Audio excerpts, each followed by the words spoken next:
అదే RTV app వార్తల్ని క్షణాల్లో చదివే అవకాశం ఉంటుంది. ఒక న్యూస్ పేపర్, ఒక టెలివిజన్ ఛానల్ మీ చేతుల్లో ఎప్పుడూ ఉంటాయి.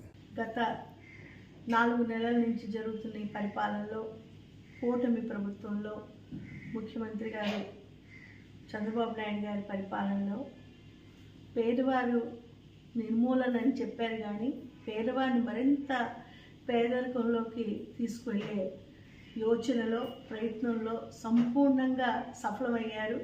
సంక్షేమం, అభివృద్ధి అందించడంలో 100% విఫలమయ్యారు.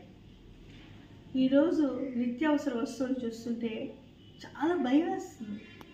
పేదవాడు 1 కేజీ టమాటో కానీ, కేజీ ఉల్లిపాయ కానీ, 1 కేజీ కాయగూర కొనుక్కునేటటువంటి స్థితిలో లేరు. మరి బియ్యం చూస్తే భయంకరమైనటువంటి రేటు. మరి ఇవ్వాల్సినటువంటి రేషన్ పూర్తిగా కట్ చేశారు. ఇంతకుముందు జగనన్న పరిపాలనలో ఇంటికి తీసుకొని వచ్చి అన్ని రకాలుగా సదుపాయాలతో, ఒక పద్ధతిగా, చిత్తశుద్ధితో, పారదర్శకతతో బియ్యంతో పాటు అన్ని రకాలైనటువంటి వస్తువులు దొరికేవి. ఈరోజు మరి ఇంటి దగ్గర బియ్యం దేవుడు ఎరుగు. అసలు ఆ బియ్యం తాలూకా ఖరీదు విపరీతం. మరి ఆ రేషన్ ఏ విధంగా అందిస్తున్నారో మనకు అందరూ తెలిసిందే.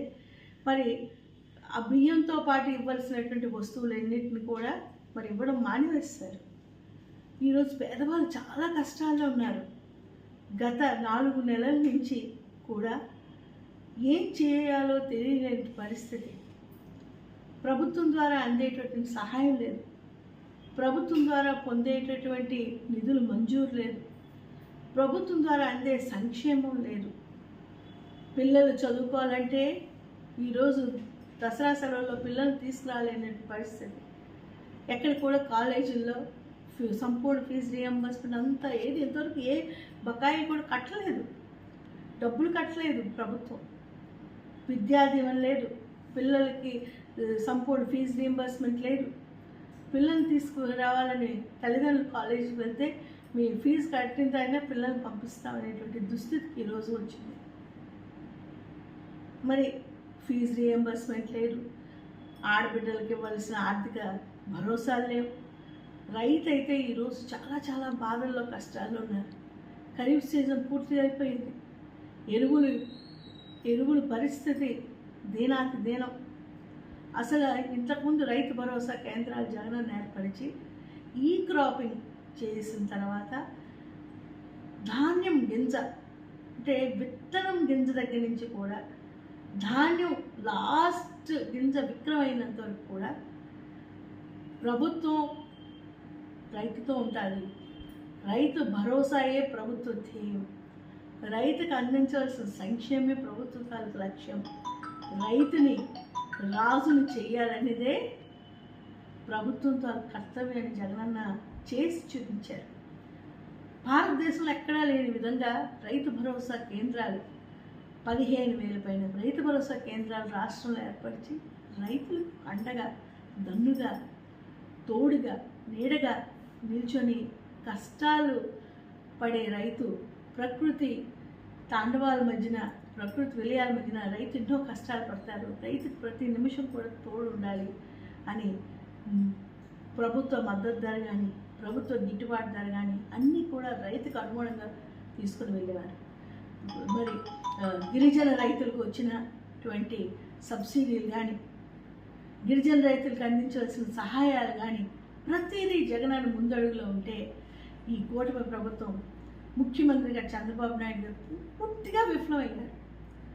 రైతు భరోసా 20,000 చేస్తామని సూపర్ 6లో చెప్పడం వరకే మిగిలింది. ఇంతవరకు ₹1 కూడా అందించలేకపోయారు.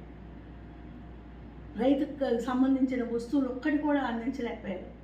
ఎరువుల కోసం కూడా రైతులు నానా కష్టాలు పడి ఎక్కడికో జిల్లా హెడ్ క్వార్టర్స్కి వెళ్ళి ₹250-240 దొరికినటువంటి బస్తా 500 పైన కొనుక్కొని వాటి ట్రాన్స్పోర్టేషన్ చేసుకొని ఎన్నో కష్టాలు పడుతున్నారు.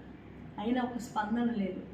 మాటలు చూస్తే చాలా పెద్ద పెద్ద మాట్లాడుతున్నారు, కానీ ఈరోజు రైతు పడే కష్టాల కోసం ఒక్క మాట లేదు. అలానే ఇసుక ఉచితం అన్నారు.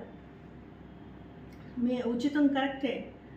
ఇక్కడ తెలుగుదేశం ఎమ్మెల్యేలకి మీ కూటమి ప్రభుత్వం జనసేన బీజేపీ వాళ్ళకే కానీ ఇక్కడ ముఖ్యంగా పాతపట్నం స్థానిక ఎమ్మెల్యే ఏంటి మామిడి గోవిందరావు ఆయన చేస్తున్నటువంటి ఆక్రమణలు కానీ ఆయన చేసినటువంటి దందాలు కానీ అవినీతిపరమైనటువంటి పనులు కానీ ఇసుక వ్యాపారం కానీ ఇసుక తవ్వుకోవడం కానీ ఇసుకను తీసుకువెళ్ళడంలో కానీ మరి ఇక్కడ రాష్ట్ర మంత్రి అయిన అచ్చెన్నాయుడు గారితో కలిసి మరి ఆయన చేసినటువంటి ప్రతి ఒక్కరికి తెలిసిందే.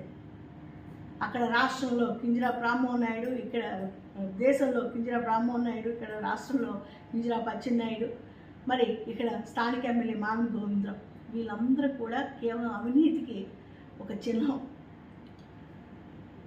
వనరులను తవ్వుకోవడం, వనరులను ఆక్రమించుకోవడం, మరి ప్రభుత్వ ఆస్తులను ధ్వంసం చేయడం, ప్రభుత్వ ఆస్తుల్ని ఆక్రమించుకోవడం, రిజర్వ్ ఫారెస్ట్లో ఉండేటువంటి టేకు చెట్లు కొట్టడం, ఇవన్నీ కూడా మీరు చేస్తున్న చాలా తప్పు చేస్తున్నారు. మరి రైతులు, మహిళలు, విద్యార్థులు ఏ ఒక్క వర్గాన్ని కూడా అలరించలేకపోయారు. సూపర్ 6 అనే హామీలతో పూర్తిగా అమలు చేయలేక పూర్తిగా పేద ప్రజలు కడుపుపడడంలో సఫలమయ్యారు. సంక్షేమం అభివృద్ధి అందించడంలో విఫలమయ్యారు. మరిన్ని వీడియోస్ కోసం ఛానల్ ని సబ్స్క్రైబ్ చేయండి. లేటెస్ట్ అప్డేట్స్ కోసం వాట్సాప్ ఛానల్ ని ఫాలో చేయండి. అండ్ లింక్ డిస్క్రిప్షన్ లో ఉంది.